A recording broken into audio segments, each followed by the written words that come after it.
आज हमारे रडार पर होटल सेक्टर की बड़ी company in fact royal orchid hotels ये कंपनी है आज फोकस में। 2001 में शुरू हुई ये कंपनी देश में का सबसे तेज़ी से बढ़ता हुआ हॉस्पिटैलिटी ब्रांड है। कंपनी के पास देश के 45 शहरों से में 70 से ज़्यादा होटल और रिसोर्ट्स है। फिलहाल कंपनी की योजना इस साल 100 होटल तक पहुंचाने की है। नतीजे आए थे थोड़े समय पहले, उस पर ऑफकोर्स हम बातचीत करेंगे। नतीजे अच्छे रहे थे और इस वक्त ट्रैवल हॉस्पिटैलिटी में एक तरह से बूम भी हम देख रहे हैं। क्या ये ट्रेंड्स आगे कंटिन्यू रहेंगे, ये जानने की कोशिश करेंगे। ऑक्यूपेंसी रेट में कितना सुधार हुआ है, आगे प्लान्स कैसे हैं। कंपनी के सीईओ अमित जायसवाल हमारे साथ शो में जुड़ रहे हैं। मिस्टर जायसवाल, बहुत बहुत स्वागत है आपका, धन्यवाद हमें समय देने के लिए। जैसा मैंने कहा, हॉस्पिटैलिटी में ज़बरदस्त बूम देखने को मिली है। अभी ये सीज़न तो वैसे भी पीक सीज़न है अगर किसी भी हॉस्पिटैलिटी ब्रांड की बात करें। ये हॉलीडेज़ टाइम है, तो पहले तो बताइए सर, किस तरीके की ऑक्यूपेंसी लेवल्स दिख रहे हैं, कैसा ट्रैक्शन है ऑन ग्राउंड? जहां तक ऑक्यूपेंसी की बात है तो हम लोग लगभग 80% ऑक्यूपेंसी पे पहुंच गए हैं। और आपने जैसे बोला कि ये सीजन हॉलीडे सीजन है, तो आपको बता दूं कि जो हमारा ब्रांड है वो सिर्फ लेजर में नहीं है, हम जो बिजनेस होटल्स भी काफी है। और इस तरह का जो डिमांड हमने पहले पिछले 10 साल में नहीं देखा था। जिस तरह का डिमांड अभी हम देख रहे हैं, अप्रैल और मई महीना बहुत ही अच्छा गया। लेजर तो अच्छा कर ही रहा है, इनफैक्ट लेजर तो सेकंड वेव के बाद से अच्छा कर रहा है। बट बिजनेस होटल में जिस तरह का डिमांड, जिस तरह की रुचि अब आई है, ये पहले कभी देखने को नहीं मिला है। और जो हमारा उम्मीद है कि जिस तरह का ट्रैक्शन, जो एवरेज रेट भी जिस तरह से बढ़ा है, वो पहले पिछले 10 साल में ऐसा कभी हमने नहीं देखा। तो ज़बरदस्त डिमांड आई पिछले 10 साल, यानी एक डेकेड में इस तरीके का आपने रिस्पांस नहीं देखा। एंड आई थिंक हम इसमें कोविड को ही जिम्मेदार ठहरा सकते हैं एक तरह से, क्योंकि 2 साल लोगों ने जो ट्रैवल नहीं किया और जो एक तरह से ट्रैवल रिवेंज का एक कॉन्सेप्ट निकल के आया, रिवेंज ट्रैवल रादर, वो उसी को आप एट्रीब्यूट करेंगे इस तरीके की परफॉर्मेंस के लिए। और मोर इम्पोर्टेंटली, अब ये सस्टेनेबल है कि नहीं सर? क्योंकि ये तो चलिए अभी डिमांड थी, जो पेंट अप डिमांड थी जो दिखी, बट आगे ट्रेंड्स ये कंटिन्यू होंगे, ये बड़ी बात है। आपका क्या अनुभव कहता है? जो रिवेंज टूरिज्म था है अभी जो चल रहा है, ये मैं समझ सकता हूँ कि ये कोविड के कारण डिमांड अचानक बढ़ी है। सब बाहर जाना चाह रहे हैं, घूमना चाह रहे हैं, फिरना चाह रहे हैं और तो उसके कारण बढ़ी है, जो कि आने वाले टाइम में भी फ्लैटन हो सकता है। फ्लैटन होने का पूरा चांस है, क्योंकि एक समय के बाद आदमी फिर स्टेबल हो जाता है कि अब कितना घूमना है। बट जो डिमांड बिजनेस होटल्स में आई है, ये एक बहुत अच्छी बात है। जो बिजनेस होटल जो अच्छे कर रहे हैं, इसका मतलब ये है कि जो हमारे अंदर जो फियर था कि ये जो वर्क फ्रॉम होम का कल्चर एक बार स्टार्ट हो गया तो पता नहीं क्या होगा इंडस्ट्री को, वो फियर अब हमारे मन से निकल गया है। इसका मतलब ये है कि लोग बाहर निकल के ही काम करना चाहते हैं, ऑफिसेज आना चाहते हैं। और जो है वर्क फ्रॉम होम जो है बहुत लॉन्ग टर्म सोल्यूशन नहीं है बिजनेस का। तो ये एक अच्छी बात हुई है अभी।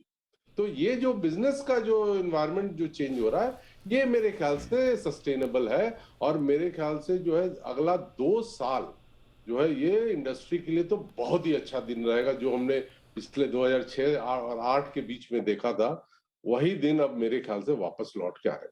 ओके, तो बहुत ही बढ़िया रहेगा अगला 2 साल। ये एटलीस्ट प्रोजेक्शंस हैं और फोकास्ट है इस इंडस्ट्री के लिए, जिसने एक्चुअली बहुत तकलीफ देखी थी वो 1.5-2 साल जब कोविड रहा।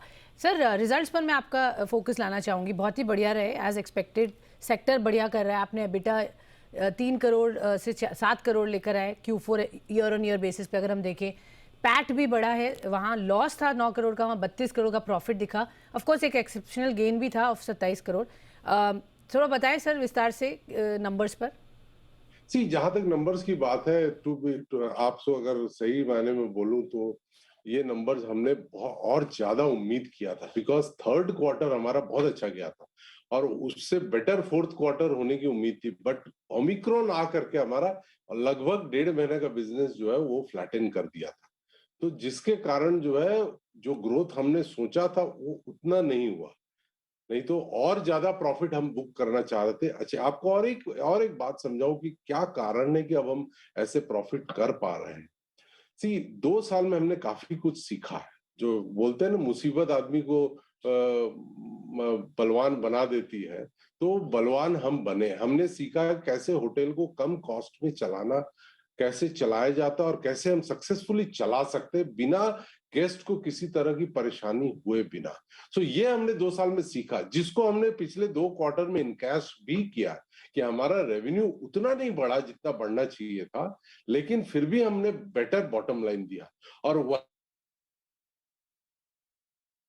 बिल्कुल। गया ऐसे होटल को प्रॉफिटेबली ज्यादा प्रॉफिट भी चलाना चाहिए। रेवेन्यू हो सकता है 20-30% ही बढ़े, लेकिन प्रॉफिट मार्जिन काफी बढ़ेगा। ओके, सो प्रॉफिटेबिलिटी की तरफ फोकस रहा, कैसे कम कॉस्ट में होटल चलाना। आई थिंक ये कुछ अच्छी लर्निंग्स थी जो अब इम्प्लीमेंट हो रही है और आप उम्मीद कर रहे हैं कि अब ये आपके नंबर्स में आगे भी दिखेगा। सो मजबूत ज़रूर बनाया मुसीबत ने।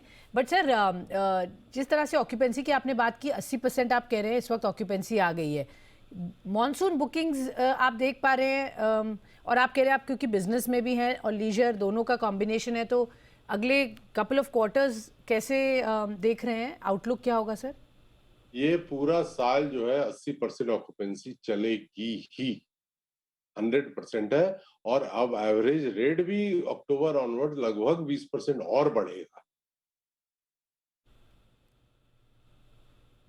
आप कह रहे हैं कि 20% और रूम रेट्स बढ़ेगा अक्टूबर से?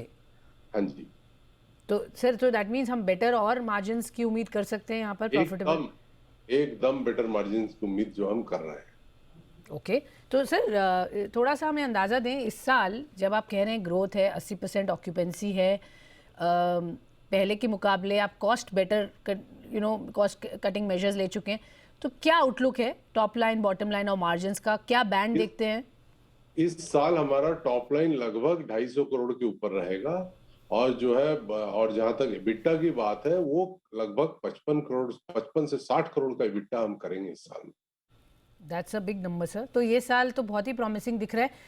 80% आप क्यों कह रहे हैं? अगर लग रहा है कि इतनी अच्छी डिमांड है, तो ये एवरेज की आपने बात की, कई जगह तो हम देख रहे हैं 100% ऑक्यूपेंसी है होटल्स आजकल, कहीं लोग जा रहे हैं, जगह ही नहीं है। मैं 80% की ऑक्यूपेंसी बता रहा हूँ पूरे साल की।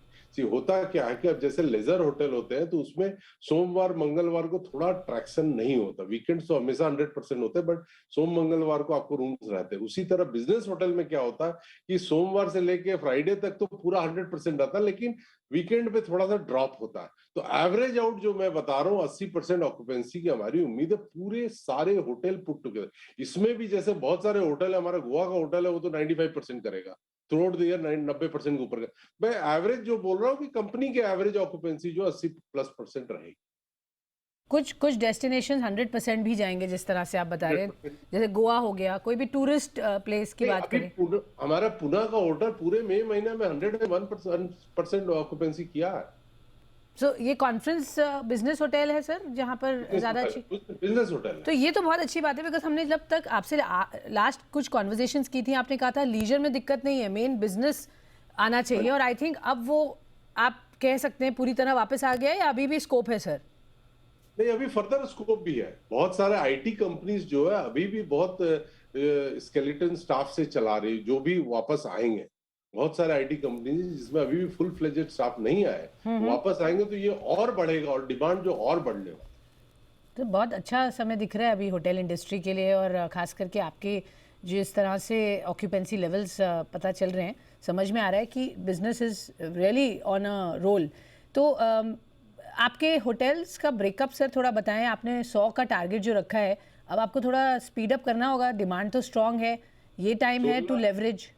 16 होटल हमारे पाइपलाइन में साइंड है जो खुलेंगे अगले 1 साल में, और अब 16? थोड़ा पुश कर रहे हैं। हाँ, 16 होटल हमारे पाइपलाइन में है, खुलने के लिए रेडी है। तो उसमें तो कोई प्रॉब्लम नहीं, 75 हो गया, 16 अगर हो जाए 91, और मेरे ख्याल से हमने थोड़ा मेहनत करके 8-9 होटल खोलना, जो हम ट्राई कर रहे हैं कि कुछ रेवेन्यू शेयर के भी होटल हम ले पाए।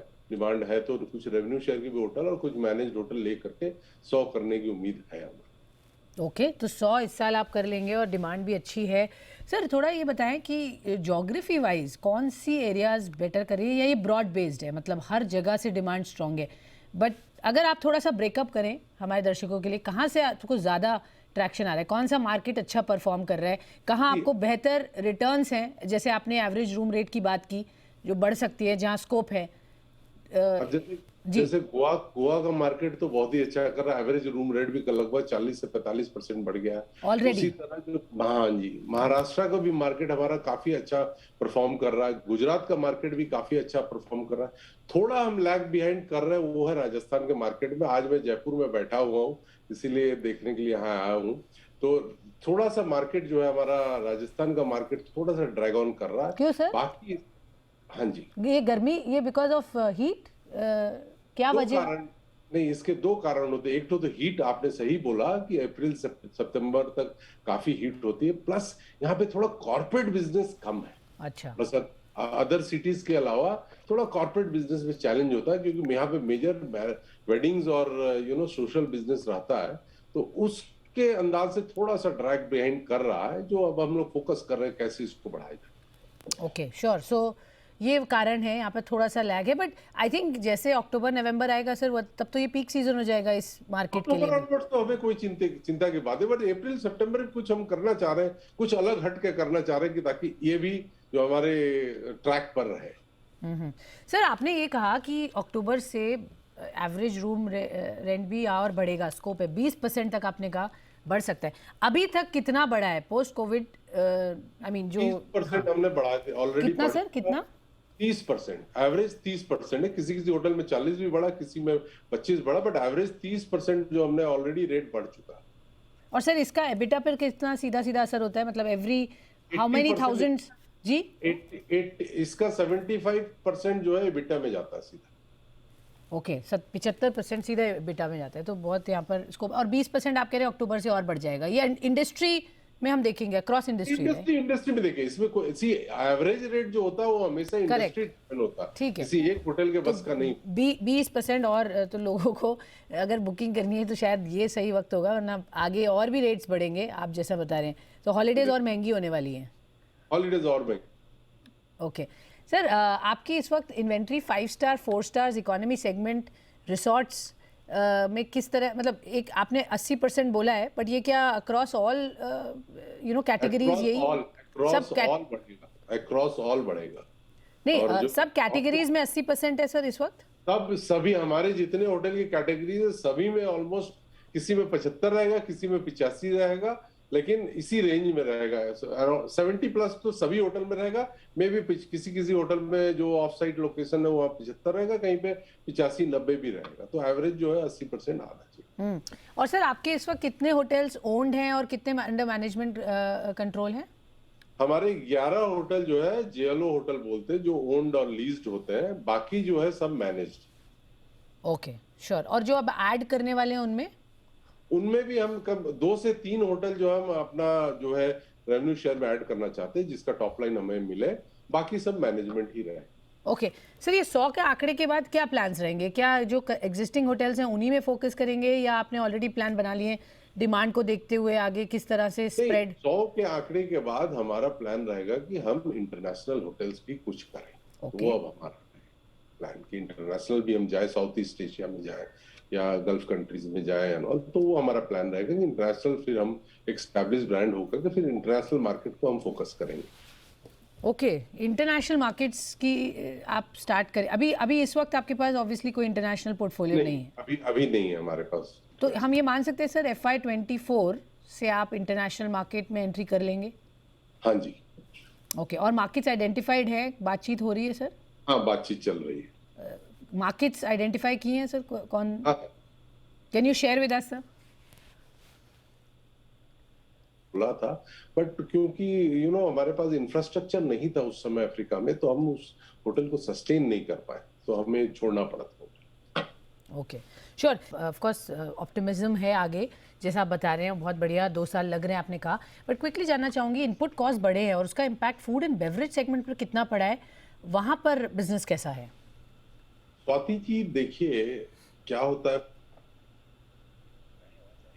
अराउंड 30% होता है। तो अगर 30% में कुछ, मान लीजिए फूड कॉस्ट कुछ बढ़े हैं, डेफिनेटली बढ़े हैं, लेकिन उन कॉस्ट को अभी हम एब्जॉर्व कर रहे हैं। उनको जो है हमने अभी अपना रेट नहीं बढ़ाया, बिकॉज थोड़ा कॉस्ट तो हमें एब्जॉर्व करना पड़ेगा। अच्छे, हमें जो लेवरेज मिला है, ऑपरेशनल लेवरेज जो 15-20% का पहले मिला था, Okay. उसके कारण हम थोड़ा कॉस्ट जो है एब्जॉर्व कर पा रहे हैं अभी। देखेंगे फ्यूचर में क्या ट्रेंड रहता है। उम्मीद है कि कॉस्ट फिर से कंट्रोल हो जाएगी। ओके नहीं होगी तब हमें देखना, बट अक्टूबर तक अभी हम कॉस्ट नहीं बढ़ाने वाले। ओके, अक्टूबर तक कॉस्ट नहीं बढ़ा रहे हैं आप, उम्मीद कर रहे हैं कॉस्ट यहाँ पर कंटेन हो जाएगी। Quickly sir, before I let you go, 150 crore का जो डेट है आपकी बुक्स पे, उसको कैसे कम करेंगे? नहीं, 150 करोड़ का भी डेट नहीं है अभी। हमारा जो डेट है वो करीब 90 करोड़ का है। Okay Okay? तो 90 करोड़ का जो डेट होता है, जो कंपनी का जो टर्नओवर और साइज है, उसके हिसाब से कोई बहुत ज्यादा नहीं है। आप अगर हमारा कैश एंड बैंक बैलेंसेस भी देखें तो उस डेट के अगेंस्ट में लगभग 25-26 करोड़ का तो हमारे पास कैश एंड बैंक बैलेंस पड़ा हुआ। ओके तो डेट जो है कोई चिंता का विषय नहीं है। और आपको बता दूं, इसी कोरोना काल में हमने अपना डेट को रीफाइनेंस कराया था 9.8% इंटरेस्ट से 7.5%। तो 7.5% का इंटरेस्ट आई थिंक कंपनी जो है बेयर कर सकती है, ऐसा कोई ये ओके वाली बात। ओके, तो 2% बल्कि इंटरेस्ट रेट आपने वहाँ कम ही किया और that is not a big challenge for you, और 90 करोड़ है इस वक्त डेट। बहुत बहुत धन्यवाद सर हमारे साथ जुड़ने के लिए और हमें बताने के लिए आपकी कंपनी के आगे के प्लान्स और इंडस्ट्री की क्या है आउटलुक।